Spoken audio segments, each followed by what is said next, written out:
বিসমিল্লাহির রহমানির রহিম। আসসালামু আলাইকুম রহমতুল্লাহ। সবাইকে এমটি বিল্লাল অনলাইন প্ল্যাটফর্মের পক্ষ থেকে সুস্বাগতম।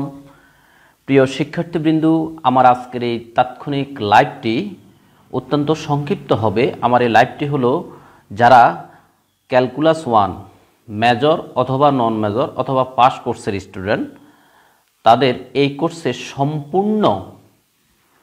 একদম সম্পূর্ণ ফ্রিতে পূর্ণাঙ্গ কোর্সের ধারাবাহিক পরীক্ষা সংক্রান্ত লাইভ, অর্থাৎ যারা আমার এই ক্যালকুলাস 1-এর পরীক্ষাগুলো অংশগ্রহণ করতে ইচ্ছুক সম্পূর্ণ ফ্রিতে কোনো প্রকার পেমেন্ট ছাড়াই, তারা এই লাইভটি সম্পূর্ণটা দেখবে। অত্যন্ত সংক্ষেপে হবে লাইভটি। কিভাবে আমি পরীক্ষা নিব, অধ্যায়ভিত্তিক এবং সম্পূর্ণ কোর্সের, এবং পরীক্ষার তারিখ, পরীক্ষা কবে শুরু, কত মার্কের, সময়টা কখন, এই সংক্রান্ত ধারাবাহিক এই বিষয়াবলী আমি এই লাইভে আলোচনা করব। এবং আমাদের এই পরীক্ষাটা হবে এমটি বিল্লাল স্যার অনলাইন প্ল্যাটফর্মের সৌজন্যে। এমটি বিল্লাল অনলাইন প্ল্যাটফর্মটি হলো অনার্স ডিগ্রি, মাস্টার্স গণিত এবং শিক্ষক নিবন্ধন লিখিত গণিত পেইড কোর্সের একটি অনলাইন প্ল্যাটফর্ম। তো আমাদের এই অনলাইন প্ল্যাটফর্মের সৌজন্যেই আমাদের ক্যালকুলাস 1 কোর্সটির সম্পূর্ণ প্রি পরীক্ষার আয়োজন করা হয়েছে। তবে এই পরীক্ষাটি মূলত আমার পেইড কোর্সের স্টুডেন্টদের জন্যই ছিল। পরবর্তীতে আমি সিদ্ধান্ত নিয়েছি পরীক্ষাটি সবার জন্য উন্মুক্ত করে দেওয়া হবে। তো পেইড কোর্সের স্টুডেন্টগণ, তোমরা অবশ্যই লাইভটি মনোযোগ দিয়ে শুনবে, এবং অন্য যারা ফ্রি পরীক্ষা অংশগ্রহণ করতে ইচ্ছুক তারাও লাইভটি মনোযোগ দিয়ে দেখার জন্য পরামর্শ দেওয়া হলো। তো আমি মূল আলোচনায় চলে যাচ্ছি। যে যেখান থেকে যুক্ত হয়েছ সবাইকে আন্তরিক শুভেচ্ছা এবং অভিনন্দন। এবং তুমি এই মুহূর্তে কোথায় থেকে লাইভে যুক্ত হয়েছ বা পরবর্তীতে হবে অবশ্যই কমেন্ট বক্সে জানাবে, এবং তুমি কোন কলেজে পড়াশোনা করো সেটাও আমাদের কমেন্টে জানাতে ভুল করবে না। কিভাবে আমার পেইড কোর্সের স্টুডেন্টগণ পরীক্ষা যুক্ত হবে এবং ফ্রি যারা পরীক্ষা দিবে তারা কিভাবে পরীক্ষা অংশগ্রহণ করবে, মূলত আমি সংক্ষেপে চুম্বক অংশ আলোচনা করব আমার এই লাইভে। প্রথমে আমি রুটিনটা বিশ্লেষণ করে দিচ্ছি। প্রিয় শিক্ষার্থীবৃন্দ, তুমি যদি যতই ভালো প্রিপারেশন নাও, যদি অধ্যায়ভিত্তিক পরীক্ষা দিয়ে তোমার বিষয়টা পূর্ণাঙ্গ ক্লিয়ার হয়ে নাও, তাহলে তোমার আসলে প্রস্তুতিটা খুবই পুঙ্খানুপুঙ্খানু বলে হবে বলে আমি মনে করি। আর আমার পেইড কোর্সে আমি এই অনার্স এবং মাস্টার্স ডিগ্রি এবং শিক্ষক নিবন্ধন কোর্সের সাথে তোমাদেরকে আমার একটা কথা ছিল, ওয়াদা ছিল যে আমি মডেল টেস্ট পরীক্ষা নিব অধ্যায়ভিত্তিক। সেই ওয়াদা আমি রাখার জন্যই প্রাণপণ চেষ্টা করতেছি। প্রত্যেকটা বিষয়ের এইভাবে আমি আমার পূর্ণাঙ্গ বিষয়টা আমি বেসিক লেভেল, অ্যাডভান্স লেভেল থেকে আলোচনা করি, এবং অধ্যায়ভিত্তিক পরীক্ষা নিয়ে তোমাকে আমি পরীক্ষার উপযোগী করে গড়ে তুলি। তো প্রিয় শিক্ষার্থীবৃন্দ, তুমি অবশ্যই প্রত্যেকটি পরীক্ষা দিবে, এটা তোমাকে আমার খুবই কর্ডিয়াল রিকোয়েস্ট। তাহলে তোমার পূর্ণাঙ্গ প্রস্তুতিটা ভালোভাবে হবে। এখানে আমি তোমার অধ্যায়ভিত্তিক পরীক্ষা নেওয়ার পরে আরেকটা পরীক্ষা রেখেছি সম্পূর্ণ বইয়ের উপরে, যাতে করে তোমার জিনিসগুলা একেবারে ক্লিয়ার হয়ে যায়। প্রিয় শিক্ষার্থীবৃন্দ, আমি তোমাদেরকে একটা বিষয় একটু দেখাচ্ছি। দেখো আমার কাছে এই মুহূর্তে আমার সামনে দুইটা, তোমার তিনটা, দেখো চারটা, মোট চারটা ক্যালকুলাস ভিন্ন ভিন্ন লেখকের বই আমার সামনে আছে।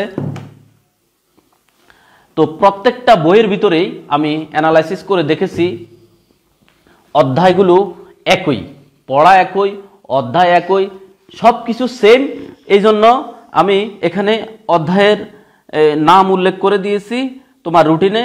এরপরেও যদি কোনো বইয়ে অধ্যায়ে এই দিক সেদিক থাকে, তাদের জন্য আমি একেবারে অধ্যায়ের নং, এখানে অধ্যায় নং দিয়েছি, সাথে অধ্যায়ের নামটা দিয়ে দিয়েছি, যাতে তোমার রুটিনটা বুঝতে সুবিধা হয়।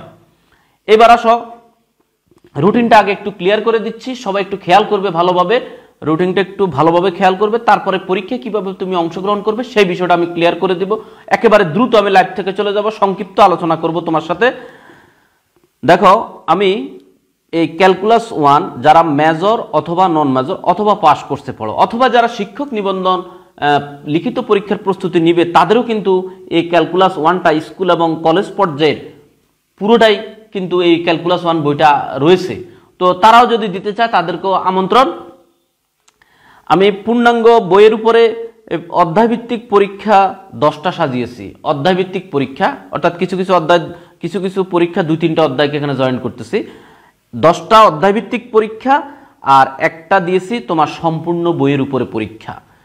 এরপরে তোমাকে আরও একটা জিনিস আমি একটু অবগত করি, অধ্যায়ভিত্তিক পরীক্ষাগুলো আমি সাজিয়েছি 20 নম্বরের জন্য। তোমরা জানো যে ডিগ্রি হোক, মেজর হোক, নন মেজর হোক, 7 কলেজ হোক, ন্যাশনাল হোক অথবা শিক্ষক নিবন্ধন পরীক্ষা হোক, এখানে সংক্ষিপ্ত বা রচনামূলক বা কুইজ কোশ্চেন যাই বলি না কেন ঘুরে ফিরে বই থেকে কিন্তু এগুলাকে সাজিয়ে দেয়। কোনো জায়গায় যেখানে সংক্ষিপ্ত সেখানে হয়তো আলাদা দেয়, যেখানে সংক্ষিপ্ত নাই অর্থাৎ 7 কলেজে সেখানে হয়তো জিনিসটা একত্রে দেয়। তো ঘুরে ফিরে বইয়ের থেকেই প্রশ্নগুলো দেয়। তো সেই দিক তোমরা চিন্তা না করে তোমার কাজ হলো অধ্যায়ভিত্তিক প্রস্তুতি নেওয়া। যাই হোক, অধ্যায়ভিত্তিক পরীক্ষাগুলো আমি 20 নম্বরে সাজিয়েছি আর পূর্ণাঙ্গ বইটা যথারীতি 100 নম্বরে সাজিয়েছি। অনেক কোর্সে কিন্তু 100 নম্বরের পরীক্ষা হয় না, তারপরেও আমি 100 নম্বরে সাজিয়েছি। এটা আলোচনা সাপেক্ষ হয়তো এদিক সেদিক করার সুযোগ রয়েছে, এটা আমরা শেষে দেখব এটা 100 নম্বরে নেওয়া যায় নাকি 80 নম্বরে নিব। আমরা 100 বা 80তেও নিতে পারি, জিনিসটা আমি তোমাদেরকে বলে রাখলাম 100 বা 80। এখন আসো, আমাদের যে 20 নম্বরের পরীক্ষাগুলো হবে সেগুলো আমি তোমাদেরকে 45 মিনিট সময় দিব পরীক্ষাগুলো দেওয়ার জন্য, 45 মিনিট সময় দিব। আরেকটা কথা তোমাদেরকে আমি অবগত করে রাখতে চাই, আমি তোমাদেরকে পরীক্ষার জন্য বিশেষভাবে প্রস্তুত করার জন্য কেমন আমি প্রশ্নে কোনো অতিরিক্ত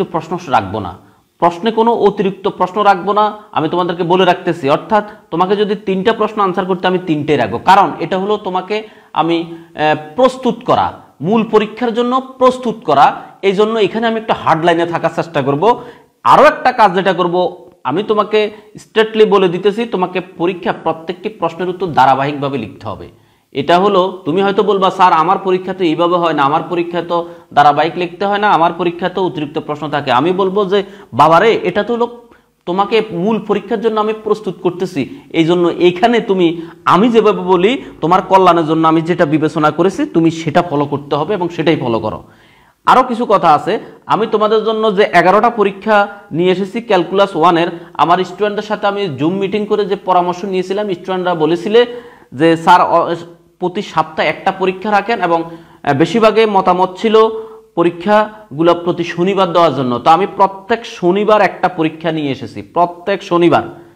এবং বেশিরভাগ স্টুডেন্টের মতামত ছিল যে স্যার 8টায় পরীক্ষাগুলো নেন, রাতের 8টায়। আমি সেই রাতের 8টায় সাজিয়েছি। তোমরা স্ক্রিনে দেখতেছো রুটিনটা মোটামুটি পুরোটা না হলেও প্রায় পুরোটাই এখন স্ক্রিনে দেখা যাচ্ছে এই মুহূর্তে রুটিনটা। এই যে 11টা পরীক্ষা, 1 থেকে 1, 2, 3, 4, 5, 6, 7, 8, 9, 10, 11, এই 11টা পরীক্ষা। এ হলো পরীক্ষার তারিখ, এ হলো অধ্যায়। এই যে অধ্যায় নং, আমি পরীক্ষা নং 1 যেমন 1 নং অধ্যায়। এখন কোনো বই যদি অধ্যায় নংয়ে কোনো সমস্যা থাকে তাদেরকে আমি সেক্ষেত্রে লিখে দিয়েছি ফাংশন, অর্থাৎ ফাংশন, ডোমেন, রেঞ্জ, লেখচিত্র। এই অধ্যায়টার উপরে আমরা 20 নম্বরের পরীক্ষা নিব। আমি আগে বলেছি এখানে ক্যালকুলাস 1 অনার্স, মেজর, নন মেজর, ফার্স্ট কোর্সের স্টুডেন্টরাও যেমন দিতে পারবে, আমাদের শিক্ষক নিবন্ধনে যেহেতু সিলেবাসটা আছে তারাও চাইলে পরীক্ষা অংশগ্রহণ করতে পারবে সম্পূর্ণ ফ্রিতে, কোনো প্রকার পেমেন্ট ছাড়া।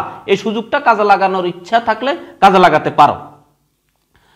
এরপর পরীক্ষা নং 2, এটা হবে আমাদের 1 নং পরীক্ষাটা হবে আমাদের 22 তারিখ। এই তারিখগুলো সব শনিবার, এক কথায় কথা শেষ, সব শনিবার 22 তারিখ। এরপরে 2 নং পরীক্ষা হবে 1 তারিখ মার্চ মাসের, সেটা হলো অধ্যায় নং 2 এর উপরে। অধ্যায় নং 2 কি? সীমা, অবিচ্ছিন্নতা, অন্তরীকরণ, যোগ্যতা। এই অধ্যায়ের উপরে 20 নম্বরের পরীক্ষা হবে রাত 9টা থেকে 9টা 45। দেখো এখানে কিন্তু একটা বিষয় খেয়াল করো, 3টা পরীক্ষা 1, 2, 3, 4, এই 3টা পরীক্ষা রাত 9টায় দিয়েছি। এর কারণ হলো এই 3টা পরীক্ষা ধরো এই যে সম্ভবত আমাদের 1 তারিখে রমজানের আগের রাত, অর্থাৎ তারাবি নামাজের একটা ব্যাপার স্যাপার আছে, সেই দিক বিবেচনা করে এই রমজান মাসে আমাদের যে 4টা পরীক্ষা পড়ে, এই 4টা পরীক্ষার সময় আমি সাজিয়েছি রাত 9টায়, 9টা থেকে 9টা 45, 9টা থেকে 9টা 45। বিষয়টা খেয়াল করবা। রমজান মাস ব্যতীত আমি 8টায় ঠিক রেখেছি তোমাদের কথা মতো। এবার আসো 3 নম্বর পরীক্ষাটা হলো অন্তরীকরণ ও লিবনিজের উপর, অর্থাৎ 2টা অধ্যায় এখানে একত্র করেছি, চ্যাপ্টার 3 এবং 4। এরপর পরীক্ষা নং 4, পরীক্ষা নং 4 হলো 15 তারিখ। এখানে 5 নম্বর অধ্যায় এবং 6 নম্বর অধ্যায়। তোমার বইয়ে আছে রোল ও গড়মানের উপপাদ্য। এরপরে রোল ও গড়মানের উপপাদ্য হলো চ্যাপ্টার 5, আর টেলর ও ম্যাকলনের উপপাদ্য হলো চ্যাপ্টার 6। এই দুইটা অধ্যায় মিলে তোমার পরীক্ষা নং 4 সাজিয়েছি, এটা হলো তোমার 15 তারিখ মার্চ মাসের। এরপরে পরীক্ষা নং 5 চ্যাপ্টার এখানে 3টা অ্যাড করেছি, 7, 8, 9 গরিষ্ঠ লঘিষ্ঠ মানার্থ যেটাকে আমরা চরম মান বলি, আর 9 অনির্ণয় আকার, এটা হলো আমার 8 নম্বর অধ্যায়। এরপরে স্পর্শক অবিলম্ব ছোট অনির্ণয় আকার আর স্পর্শক অবিলম্ব একবার ছোট দুইটা চ্যাপ্টারের লগে গরিষ্ঠ লঘিষ্ঠ অ্যাড করে দিয়েছি। মোট 3টা অধ্যায়ের পরীক্ষা। এটা হলো পরীক্ষা নং 5, এটাও আমাদের 20 নম্বরের, রাত 9টায় পরীক্ষা। এটা হলো 22 তারিখ মার্চ মাসের। এই পর্যন্ত এই 5টা পরীক্ষা 1, 2, 3, 4, 5 প্রিয় শিক্ষার্থীবৃন্দ যারা পরীক্ষা দিবে ভালো করে কথা খেয়াল করো। এই 5টা পরীক্ষা কিন্তু মূলত আমাদের ডিফারেন্সিয়াল অংশ থেকে, যারা 7 কলেজে তাদের দ্বারা ডিফারেন্সিয়াল ক্যালকুলাস 1 মূলত এই 5টা অধ্যায়, 5টা পরীক্ষা এই 9 নম্বর অধ্যায় পর্যন্ত, কথা ভালো করে খেয়াল করবে। এরপরে তোমার এই পরীক্ষা নং 6 যেটা হলো 5, 4, 25, 10, 11, 12 10, 11, 12 হলো মূলত অনির্দিষ্ট যোগজ। 10 নম্বর অধ্যায় তোমার বইয়ে লেখা আছে অনির্দিষ্ট যোগজ। 11 নম্বর অধ্যায় হলো প্রতিস্থাপন পদ্ধতি। 12 নম্বর অধ্যায় হলো প্রমিত যোগজ এবং এর ভিতরে আছে ইন্টিগ্রেশনের কলা কৌশল। তো আমি অধ্যায়গুলোর নাম একদম স্পষ্ট করে এখানে লিখে দিয়েছি, যাতে কারো বইয়ে যদি অধ্যায় নঙে কোনো এদিক সেদিক থাকে। আমি একটু আগে তোমাদের 4টা বই দেখিয়েছিলাম স্ক্রিনে, কোনটা আরও কত বই আছে বাজার হিসাব ছাড়া, এই জন্য আমি অধ্যায়ের নাম সহ এখানে উপস্থাপন করেছি। তো 20 মার্কের পরীক্ষা, এটা আবার এটা কিন্তু এই রমজানের পরে অর্থাৎ ঈদের পরে, এই জন্য এটা আবার 8টা থেকে 8:45 নিয়ে এসেছি। এরপরে আসো তোমার 7 নম্বর পরীক্ষা 13, 14, 15 নম্বর অধ্যায়। 13 নম্বর অধ্যায় হলো আংশিক ভগ্নাংশ, 14 নম্বর অধ্যায় হলো অংশক্রমে লঘুকরণ সূত্র, তারপরে লঘুকরণ সূত্রের সাহায্যে ইন্টিগ্রেশন। এগুলো মূলত তোমার ওই যে এগুলোও কিন্তু অনির্দিষ্ট যোগজের মধ্যেই পড়ে। তো অনির্দিষ্ট যোগজ 2টা পরীক্ষা 6 আর 7, এটাও তোমার 20 মার্কের। এটা হলো 12, 4, 25। এরপরে আসো নির্দিষ্ট যোগজ। নির্দিষ্ট যোগজের জন্য তোমার 2টা কিন্তু বড় অধ্যায় আছে। একটা হলো নির্দিষ্ট ইন্টিগ্রাল, অর্থাৎ এটা হলো 16 নম্বর অধ্যায়। 16 নম্বর অধ্যায় 2টা পার্ট আছে। এরপরে নির্দিষ্ট ইন্টিগ্রালের জন্য লঘুকরণ সূত্র, এই 2টা অধ্যায় মিলে তোমার 16, 17 নম্বর অধ্যায়। আবারও বলতেছি, তোমার বইয়ে অধ্যায় নং না মিললে তুমি অধ্যায় মিলিয়ে প্রস্তুতি নিবে।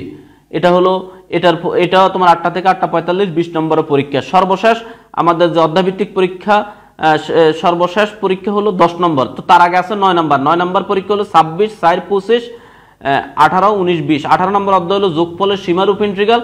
19 নম্বর অধ্যায় হলো গামা বিটা ফাংশন। 20 নম্বর অধ্যায় হলো অপকৃত ইন্টিগ্রাল। আমি চেষ্টা করেছি একটা বড় অধ্যায়ের লগে 2টা ছোট অধ্যায় অ্যাড করতে, যেমন যোগফলের সীমারূপ ইন্টিগ্রাল এটা হলো একটা ছোট অধ্যায়, আর অপকৃত ইন্টিগ্রাল এটাও ছোট অধ্যায়, সাথে আমি গামা ও বিটা ফাংশন একটা বড় অধ্যায় অ্যাড করি। অর্থাৎ 3টা অধ্যায় নিয়ে আমাদের আরও একটা পরীক্ষা আমরা সাজিয়েছি। এটাও কিন্তু তোমার নির্দিষ্ট ইন্টিগ্রালের মধ্যেই পড়ে এটা। এই যে এরপরে আসো তোমার ক্ষেত্রফল রিলেটেড যে অধ্যায়গুলো আছে, অধ্যায় 21, 22, 23 নম্বর অধ্যায় তেমন কিছু নাই, এই জন্য এটাকে স্কিপ করেছি। 21, 22, 24 এই তোমার এই 3টা অধ্যায় ক্ষেত্রফল নির্ণয়, আর 22 হলো চাপ দৈর্ঘ্য, 24 হলো আয়তন নির্ণয়। এটার পরীক্ষা তোমার 3 তারিখ, এটা হলো মে মাসের 3 তারিখ। এটাখানেও 20 মার্ক, তোমার 8টা থেকে 8:45, অর্থাৎ 45 মিনিট তোমাকে সময় দেওয়া হলো। আর সম্পূর্ণ বইয়ের উপরে আমি একটা পরীক্ষা রেখেছি, সেটা হলো তোমার 10, 5, 25। এই শেষ পরীক্ষাটা, এই সময়টা হয়তো আলোচনা সাপেক্ষে তোমার কিছুটা এদিক সেদিক হলেও হতে পারে, অর্থাৎ তোমাদের মূল ওই যে সেন্টার পরীক্ষার সাথে সম্পর্ক রেখে এটা সময় পরিবর্তন হতে পারে, অথবা আমরা একটা রিজার্ভ ডেও রাখতে পারি সম্পূর্ণ বইয়ের উপর, আর 100 নম্বরের পরিবর্তন 80 নম্বরও হতে পারে। সেটা আমরা শেষে বলবো। যারা ধারাবাহিকভাবে আমার সাথে পরীক্ষা দিবে তারা এই বিষয়টা জানতে পারবে। এই পরীক্ষাটা হলো আমাদের 100 নম্বর হোক আর 80 নম্বর হোক, সেটা হবে রাত 8টা থেকে 11:30। অর্থাৎ তোমাদের ফাইনাল পরীক্ষার 4 ঘন্টা সময় পাবে, আমি কিন্তু তোমাদেরকে 3.5 ঘন্টা সময় দিব তোমাদের প্রস্তুত হওয়ার জন্য। আর 20 মার্কে তোমরা নর্মালি 50 মিনিট সময় পাও, আমি কিন্তু 45 মিনিট দিয়েছি। এরপরে এখন আসো কোথায় যুক্ত, যারা ফ্রি পরীক্ষা দিবে তারা কোথায় থেকে পরীক্ষা দিবে। এই যে আমাদের এমটি বিল্লাল ফেসবুক পেজটা আছে, অর্থাৎ যেখান থেকে তুমি এই মুহূর্তে লাইভটা দেখতেছো, এই পেজটা তুমি ফলো দিয়ে রাখতে হবে। এরপর আমাদের ইউটিউব চ্যানেল আছে, সেটা সাবস্ক্রাইব করে রাখতে পারো। এরপর আমাদের ফেসবুক গ্রুপ আছে, সেখানে তুমি জয়েন থাকতে পারো। তো যদি কোথাও জয়েন হয়ে না থাকতে চাও, শুধুমাত্র এমটি বিল্লাল ফেসবুক পেজে যদি তুমি যুক্ত থাকো, এই যে আমি তোমার রুটিনটা কিন্তু আমাদের গ্রুপে, আমাদের পেজে, ওয়ালাইকুম সালাম, আমাদের ইউটিউব চ্যানেলে অলরেডি দিয়ে দিয়েছি। তো এই রুটিনটা তুমি ডাউনলোড করে বা স্ক্রিনশট দিয়ে তোমার কাছে সংরক্ষণ করে রাখতে পারো। অলরেডি এখনো তুমি গ্রুপে এবং পেজে রুটিনটা পাবে। এই অনুযায়ী তুমি বাসায় প্রিপারেশন নিতে থাকো। দেখবা আল্লাহ যদি আমাকে বাঁচিয়ে রাখে, সুস্থ রাখে, এই যে 22 তারিখ এই রাত 8টায় এই পরীক্ষা নং 1-এর প্রশ্নটা তুমি পেয়ে যাবা আমাদের এই এমটি বিল্লাল ফেসবুক পেজে। তুমি পেয়ে যাবে। তুমি পরীক্ষা তোমার বাসায় বসে নিজ দায়িত্বে তোমার নিজেকে গার্ড তুমি নিজে দিবা, পরীক্ষাটা তুমি শুরু করে দিবা। দিয়ে কয়টা বাজে শেষ করবা? 8:45-এর আগেই তোমাকে শেষ করতে হবে, 2-3 মিনিট আগে। এর কারণ হলো তুমি যখন ধরো 10টা পৃষ্ঠা লিখছো, ওই 10টা পৃষ্ঠা ছবি উঠাইতে হবে তোমার মোবাইলে, উঠাইয়া এখন তুমি খাতা কোথায় জমা দিবা, এটাও তো একটা বিষয়। যারা একবারে নতুন অনলাইনে পরীক্ষা দিবা আমার কাছে, তাদের উদ্দেশ্যে বলতেছি। তখন তুমি যেই ফেজে এই প্রশ্নটা পাবে, রাত এই ধরো 8টা বাজে, যদি তুমি ওই ফেজে আসো 8টা বাজে, তুমি যে প্রশ্নটা যেখানে পাবে, কমেন্ট বক্সে আমি তোমাকে খাতা জমা দেওয়ার গ্রুপ লিঙ্ক দিয়ে দিব। কমেন্ট বক্সে যে এই লিঙ্কে ক্লিক করে গ্রুপে যুক্ত হয়ে তোমার খাতা জমা দাও। এখন তোমার খাতা জমা দিতে গিয়ে তোমাকে আমি যে লিঙ্ক দিব, সেই লিঙ্কে তুমি যখন ক্লিক করবে খাতা জমা দেওয়ার জন্য, ধরো আমি যে লিঙ্ক দিব, লিঙ্ক দিলে হয়তো তুমি এরকম একটা গ্রুপ পেয়ে যাবে, এরকম একটা গ্রুপ পাবে, বা যেই নামে পাও, তোমার এখানে দেখো রাইট সামথিং, এই রাইট সামথিংয়ে তুমি যখন ক্লিক করবা, ক্লিক করলে তুমি যখন আগে থেকে পিকগুলো উঠিয়ে রাখবা তোমার মোবাইলে, আমি যখন পরীক্ষা শেষ করে এই পটুতে ক্লিক করবা তোমার মোবাইলের, তারপরে যে সিলেক্ট মাল্টিপল, এই সিলেক্ট মাল্টিপলে ক্লিক করলে এবার তোমার যতগুলো পৃষ্ঠা মন চায় সিরিয়ালে কিন্তু অবশ্যই এই সিরিয়ালে ছবি উঠাইছো, অনেকের মোবাইলে প্রথম থেকে শেষের দিকে, অনেকের শেষের থেকে প্রথম দিকে। ধরো এই পিকটা থেকে আমার এটা হলো আমার 1 নম্বর পিক, আমি এটা ছবি উঠাইছি, এটা 2, এটা 3, এটা 4, এটা 5, এটা 6, এই 6টা পৃষ্ঠা আমি খাতায় লিখেছি, এটার আমি ছবি উঠাইলাম। ছবি উঠাইয়া এখন আমি এই যে নেক্সটে ক্লিক করব, নেক্সটে ক্লিক করলে এই দেখো গ্রুপ, ওই যে গ্রুপে আমি ক্লিক করছিলাম, লিঙ্ক তুমি কমেন্ট বক্সে পাবে। আর আমার ফেড কোর্সের স্টুডেন্ট হলে তো তুমি স্টাডি গ্রুপেই পেয়ে যাবে, তোমার এই নিয়ে কোনো চিন্তা নাই। যারা ফেড কোর্সে, তোমার লিঙ্ক ঢোকাইতে হবে না, তুমি স্টাডি গ্রুপে পেয়ে যাবে। আর যারা ফ্রি পরীক্ষা দিবে তারা ওই কমেন্ট বক্সে পেয়ে যাবে। তাহলে এরপরে তোমাকে পোস্ট করতে হবে, পোস্টে ক্লিক করলে তোমার এটা পোস্ট হয়ে যাবে। এখন আমি পোস্ট ক্লিক করব না, পোস্টে ক্লিক করলে তো আমার এটা পোস্ট হয়ে যাবে, আমি তোমাদের দেখানোর জন্য দিছি। পোস্ট দেওয়ার পরে তোমার দায়িত্ব শেষ। কখনো কখনো তোমার লেখা উঠতে পারে যে your post is now pending, কখনো লেখা উঠবে না এটা পাবলিশড হয়ে যাবে। পেন্ডিং থাকুক আর পাবলিশড হোক, তোমার দায়িত্ব শেষ। এই হলো তোমার একেবারে সহজ রাস্তা পরীক্ষায় অংশগ্রহণ করার নিয়ম। প্রিয় শিক্ষার্থীবৃন্দ, আমি আবারও বলতেছি, এই আমার যারা ধরো এই ফেড কোর্সের স্টুডেন্ট আছো, অথবা যারা ফ্রি পরীক্ষা দিবে কমেন্ট বক্স থেকে, তাদেরকে আমি আবারও জিনিসটা দেখাই দিতেছি। ধরো এই দেখো, আমি গ্রুপ লিঙ্কটা তোমার আমাদের যে স্টাডি গ্রুপ আছে, ধরো এই যে আমাদের ফেড কোর্সের স্টাডি গ্রুপটা হলো স্টাডি ক্যালকুলাস 124, এটা হলো আমার এই যে ধরো খাতা জমা, পরীক্ষার খাতা জমা দেওয়া, পরীক্ষার খাতা নিচের লিঙ্কে ক্লিক করে জমা দাও। যখন আমি এইভাবে তোমাকে একটা লিঙ্ক পাঠাবো, এই একবার আমি হাতে কলমে দেখাই দিতেছি, হ্যাঁ, তুমি তখন এই আমার পেড কোর্সে যারা, তাদেরকে আমি বলতেছি, আর যারা ফ্রি পরীক্ষা দিবে তারা কমেন্ট বক্সে লিঙ্কটা পাবে, এখানে ক্লিক করতে হবে। ক্লিক করলে তোমার এরকম তোমার সামনে একটা গ্রুপ চলে আসবে। তখন ওই যে আবার বললাম, আমি আবার দেখাচ্ছি, রাইট সামথিং, ফটো বা ভিডিও যেটাই বলো না কেন, তোমার এই তুমি তো আগে থেকে যে ছবিগুলো পরীক্ষা দিয়ে উঠিয়ে রাখলে, ধরো 9টা তোমার পিক হতে পারে, এখন এই দেখো আমি কিন্তু একটা জিনিস দেখাচ্ছি, দেখো এখানে ক্লিক করাতে একটা পিক আসছে, 2টা কিন্তু আসে নাই। তাহলে আমি যখন আমার অনেকগুলো পিক, তখন আমি কি করব, তখন এই জায়গাটা কিন্তু অনেকে ভুল করে। প্রথমেই তোমার কাজ হলো মাল্টিপল সিলেক্ট করবা, এই সিলেক্ট মাল্টিপল, এই জায়গায় সিলেক্ট মাল্টিপল, এটা নীল কালার আসবে। ধরো তোমার 9টা পিক, তো 1 2 3 4 5 6 7 8 9, এই আমার 9টা পিক আমি সিলেক্ট করলাম। এই সিলেক্ট করে এরপরে এই নিচের দিকে দেখবে নেক্সট আছে, এরপরে পোস্ট অপশনে ক্লিক করে দিলে পোস্ট হয়ে যাবে। আমি যে লিঙ্ক দিব তুমি সেই লিঙ্কে ক্লিক করে গ্রুপে যুক্ত হতে হবে। আরেকটা কথা, কোনো কারণে যদি তুমি গ্রুপে যুক্ত না থাকো, তখন তোমাকে কিন্তু হয়তো বা প্রথমে জয়েন অপশন আসবে, এখানে কোন এক জায়গায় জয়েন অপশন আসবে, আসলে তোমাকে জয়েন হয়ে যেতে হবে। জয়েন হওয়ার পরে তুমি রাইট সামথিং অপশনটা পাবে। একেবারে সহজ হিসাব নিকাশ। তোমার কোনো প্রশ্ন থাকলে তুমি এই লাইভের কমেন্ট বক্সে করতে পারবে, ওখানে আমি আবার তোমাকে রিপ্লাই দিয়ে দিব। প্রিয় শিক্ষার্থীবৃন্দ, আশা করি আমার কথা তোমরা বুঝতে পেরেছো। তারপরেও তোমরা যারা এখন লাইভে আছো, তারাও তোমার কোনো প্রশ্ন থাকলে করো, অথবা পরবর্তীতেও তুমি তোমার কোনো প্রশ্ন থাকলে আমাকে করতে পারবে। এখন আমি দেখে নিচ্ছি তোমার এই লাইভ অবস্থা, তোমাদের কারো কোনো প্রশ্ন আছে কিনা। যদি থাকে আমি সেটা অ্যান্সার দেওয়ার চেষ্টা করতেছি, আমি কমেন্ট বক্সটা চেক করতেছি, অথবা পরবর্তীতেও তোমার কোনো প্রশ্ন থাকলে করতে পারবে। প্রিয় শিক্ষার্থীবৃন্দ, তোমার কাছে খুব পরামর্শ কিন্তু অবশ্যই পরীক্ষাগুলো দিবে, পরীক্ষাগুলো দিয়ে তোমার নিজেকে যাচাই করে নেবে। ফাইনাল পরীক্ষার জন্য প্রস্তুতি ম্যাচ খুব ইম্পর্টেন্ট। ওই ফাইনাল ম্যাচে গিয়ে যদি তুমি বলো আমি এই ম্যাচেও শিখতে এসেছি, আমি ভালো করে শিখেছি, পরের বার ভালো করব, তাহলে তুমি কপাল পোড়া। ফাইনাল পরীক্ষায় ফাইনাল ম্যাচে যদি বলো যে আমি প্রস্তুতি নিতে এসেছি, তাহলে এর চেয়ে লজ্জার আর দুঃখের কিছু থাকবে না। এই জন্য আমরা আগে থেকে আমাদের প্রস্তুতিটা যাতে পরিপূর্ণ হয়, আমরা প্রস্তুতি, এগুলি সব প্রস্তুতি ম্যাচ, এই 10টা হলো T20 প্রস্তুতি ম্যাচ, আর এই একটা হলো ফাইনাল প্রস্তুতি ম্যাচ। এটা টেস্টের মতো 3.5 ঘন্টা পরীক্ষা। তো এখন তুমি কি নিজেকে একেবারে ফ্রিতে কোনো পেমেন্ট ছাড়া নিজেকে যাচাই করে নেওয়ার জন্য তুমি প্রস্তুত কিনা, সেই মানসিক চিন্তা, মানসিক প্রিপারেশান, সেই মেন্টালিটি সেটা তোমার থাকতে হবে। আমি তোমাকে ফ্রি সেবা দেওয়ার জন্য প্রস্তুত, তুমি ফ্রি সেবা নিতে কতটুকু প্রস্তুত সেটা সময় বলে দিবে।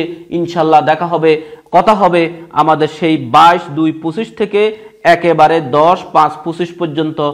আমি আশা করি এই পরীক্ষাগুলো দিয়ে আমার পেড কোর্সের স্টুডেন্টরা যেমন তাদের, আমি তো তোমাদের ক্লাসগুলো দিয়েই দিয়েছি অধ্যায়ভিত্তিক আগে, তুমি এই প্রতি সপ্তাহে একটা 2টা করে যদি অধ্যায় ভালো করে কমপ্লিট করে আবার আমার স্টাডি গ্রুপে প্রশ্ন করতে পারবা। তোমার কোনো প্রশ্ন থাকলে সেই একটা করে অধ্যায় যদি তুমি এইভাবে শেষ করো এবং তোমার যদি আগ্রহ উদ্দীপনা থাকে, তাহলে আমাদের এই যে বাকি বিষয়গুলো ফান্ডামেন্টাল, লিনিয়ার, তারপরে অ্যানালাইটিক, নন মেজর ফান্ডামেন্টাল, আমাদের আরও বাকি যে বিষয়গুলো আছে সেইগুলো পরীক্ষা আমি নিব।